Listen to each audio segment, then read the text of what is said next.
नमस्कार। नोबेल पुरस्कार ये एक ऐसा टॉपिक है जो लगभग हर कॉम्पिटिटिव एग्जाम में जरूर आता है।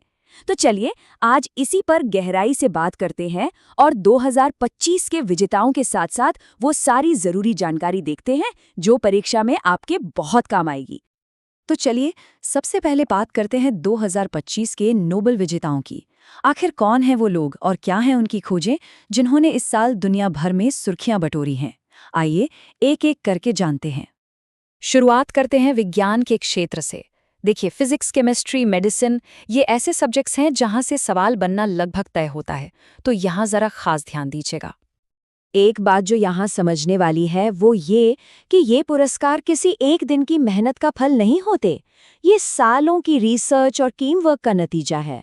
तो देखिए, फिजियोलॉजी या मेडिसिन में मैरी ब्रूनकॉफ, फ्रांस रेमिसडेल और साइमन साकागुची को इम्यून सिस्टम पर उनके काम के लिए सम्मान मिला। फिजिक्स में मिचेल एस डेवरोट, जॉन क्लार्क और जॉन मार्टिन्स को क्वांटम मैकेनिकल टनलिंग पर, और केमिस्ट्री में रिचर्ड रॉबसन, उमर यागी और सुसुमु कितागावा को मेटल ऑर्गेनिक फ्रेमवर्क पर उनके काम के लिए। ये नाम और उनके योगदान इन्हें अच्छे से याद कर लीजिए। तो ये तो हुई विज्ञान की बात। अब आगे बढ़ते हैं और उन पुरस्कारों को देखते हैं जो सीधे सीधे हमारे समाज और मानवता से जुड़े हैं, यानी लिटरेचर, पीस और इकोनॉमिक्स। यहाँ पे फील्ड्स और लॉरियट्स के योगदान को ध्यान से देखना होगा, क्योंकि एग्जाम में अक्सर यही पूछा जाता है। जैसे लिटरेचर में हंगरी के लेखक का लैज़्लो क्रेज़्नाहोरकाई को उनके शानदार काम के लिए पुरस्कार मिला। वहीं पीस प्राइज वेनेजुएला की विपक्षी नेता मारिया कोरिना मचाडो को उनके नेतृत्व के लिए दिया गया। और इकोनॉमिक्स में जोएल मोकीर, फिलिप एगियन और पीटर हॉविट को टेक्नोलॉजिकल प्रोग्रेस के जरिए सस्टेनेबल डेवलपमेंट पर काम करने के लिए सम्मानित किया गया। ये डिटेल्स बहुत ज़रूरी हैं। अच्छा, हम नोबेल पुरस्कार की बात तो कर रहे हैं, पर कभी सोचा है कि ये इतने खास क्यों माने जाते हैं? इसकी कहानी इनके इतिहास में छुपी है। तो चलिए जरा हिस्ट्री पर एक नज़र डालते हैं। ये सारी कहानी शुरू होती है एक नाम से, अल्फ्रेड नोबेल। और सबसे दिलचस्प बात क्या है जानते हैं? उन्होंने डायनामाइट का आविष्कार किया था। सोचिए, एक ऐसी चीज बनाने वाले इंसान ने अपनी पूरी संपत्ति उन लोगों को सम्मानित करने के लिए दे दी जो इंसानियत का सबसे ज्यादा भला करते हैं। अब यहाँ कुछ तारीखें हैं जो एग्जाम पॉइंट ऑफ व्यू से बहुत इंपॉर्टेंट हैं। सबसे पहले 1901, जब पहली बार नोबेल पुरस्कार दिए गए।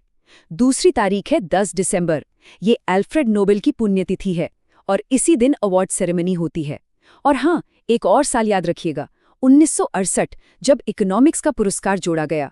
ये अक्सर पूछा जाता है क्योंकि ये ओरिजिनल पुरस्कारों का हिस्सा नहीं था। अच्छा, एक और मजेदार फैक्ट जो एग्जाम में खूब पूछा जाता है, ये पुरस्कार दिए कहाँ जाते हैं? तो देखिए, इसमें एक छोटा सा ट्विस्ट है। पीस प्राइज यानी शांति पुरस्कार नॉर्वे के ओस्लो में दिया जाता है और बाकी सारे पुरस्कार physics, chemistry, medicine, literature, economics ये सब स्वीडन के स्टॉकहोम में दिए जाते हैं। तो बस पीस प्राइज को अलग से याद रखना है। अब आते हैं उस टॉपिक पर जो हम सबके लिए बहुत खास है, भारत की नोबेल विरासत। ये एक ऐसा हिस्सा है जिससे सवाल आने के चांसेस बहुत ज्यादा होते हैं। तो चलिए इसे डिटेल में देखते हैं। ये वो नाम हैं जिन्होंने भारत के लिए नोबेल का दरवाजा खोला। सबसे पहले रविंद्रनाथ टैगोर, जिन्हें 1913 में गीतांजलि के लिए लिटरेचर में नोबेल मिला। वो ना सिर्फ पहले भारतीय थे बल्कि पहले एशियाई भी थे। फिर आए सीवी रमन, जिन्हें फिजिक्स में रमन इफेक्ट के लिए 1930 में पुरस्कार मिला, और मेडिसिन में हरगोबिंद खुराना, और फिर फिजिक्स में सुब्रमण्यन चंद्रशेखर। ये हमारे वो शुरुआती दिग्गज हैं। और फिर 1979 में एक बहुत बड़ा ऐतिहासिक पल आया जब मदर टेरेसा को नोबेल शांति पुरस्कार से सम्मानित किया गया। ये सिर्फ एक पुरस्कार नहीं था बल्कि भारत के लिए मानवता की सेवा का एक वैश्विक सम्मान था। और ये सिलसिला रुका नहीं। हाल के सालों में भी भारत ने दुनिया में अपनी छाप छोड़ी है। 1998 में अमर्त्य सेन को इकोनॉमिक्स में, 2009 में वेंकटरमन रामकृष्णन को केमिस्ट्री में, 2014 में कैलाश सत्यार्थी को पीस प्राइज और 2019 में अभिजीत बैनर्जी को फिर से इकोनॉमिक्स में। ये दिखाता है कि भारत की प्रतिभा आज भी दुनिया में चमक रही है। तो अब तक हमने काफ़ी कुछ जान लिया है। अब टाइम है अपनी नॉलेज को टेस्ट करने का। हमने कुछ सवाल तैयार किए हैं, बिल्कुल वैसे ही जैसे सरकारी परीक्षाओं में पूछे जाते हैं। तो चलिए देखते हैं कितना याद रहा। पहला सवाल स्क्रीन पर है।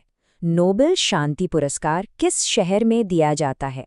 ऑप्शंस हैं स्टॉकहोम, जिनेवा, ओस्लो या कोपेनहेगन। याद कीजिए, हमने अभी इस बारे में बात की थी। और सही जवाब है ऑप्शन सी, ओस्लो, नॉर्वे। बिल्कुल सही, बस शांति पुरस्कार ओस्लो में, बाकी सब स्टॉकहोम में। चलिए अगला सवाल। कौन सा नोबेल पुरस्कार 1968 में शुरू हुआ था, मतलब ओरिजिनल पुरस्कारों के काफी बाद? सही जवाब है ऑप्शन बी, इकोनॉमिक्स। इसे अल्फ्रेड नोबेल की याद में शुरू किया गया था, इसलिए इसे prize in economic sciences in memory of Alfred Nobel भी कहते हैं। अब भारत से जुड़ा एक सवाल, लिटरेचर में नोबेल पुरस्कार जीतने वाले पहले भारतीय कौन थे? इसका जवाब है ऑप्शन डी, रविंद्रनाथ टैगोर।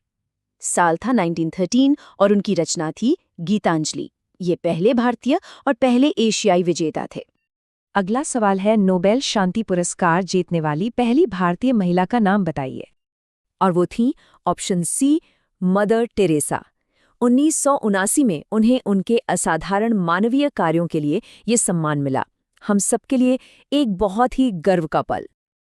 पांचवां सवाल, सीवी रमन को 1930 में फिजिक्स का नोबेल किस खोज के लिए मिला था? इसका जवाब तो सवाल के नाम में ही छिपा है। बिल्कुल सही जवाब है option B, the Raman effect, जो लाइट की स्कैटरिंग को डिस्क्राइब करता है। चलिए अब वापस 2025 पर आते हैं। इस साल के लिटरेचर प्राइज विनर लाज़्लो क्रास्नाहोर्काय किस देश के हैं? सही जवाब है ऑप्शन सी, हंगरी। देखा, इस तरह के सवाल भी बन सकते हैं जहां हाल के विजेताओं की नेशनैलिटी पूछ ली जाए। और अब आखिरी सवाल, अभिजीत बनर्जी को 2019 में इकोनॉमिक्स का नोबेल पुरस्कार किस काम के लिए मिला था? इसका सही जवाब है ऑप्शन सी, गरीबी कम करने के उनके प्रयासों के लिए। उनका जो एक्सपेरिमेंटल अप्रोच था, उसने ग्लोबल पॉवर्टी से लड़ने की रणनीतियों पर बहुत गहरा असर डाला है। तो ये था हमारा ज्ञान परीक्षण। उम्मीद है कि नोबेल पुरस्कार से जुड़े ये सारे फैक्ट्स आपकी तैयारी में बहुत काम आएंगे। ये एक ऐसी लिस्ट है जो हर साल बढ़ती है और ये हमें सोचने पर मजबूर करती है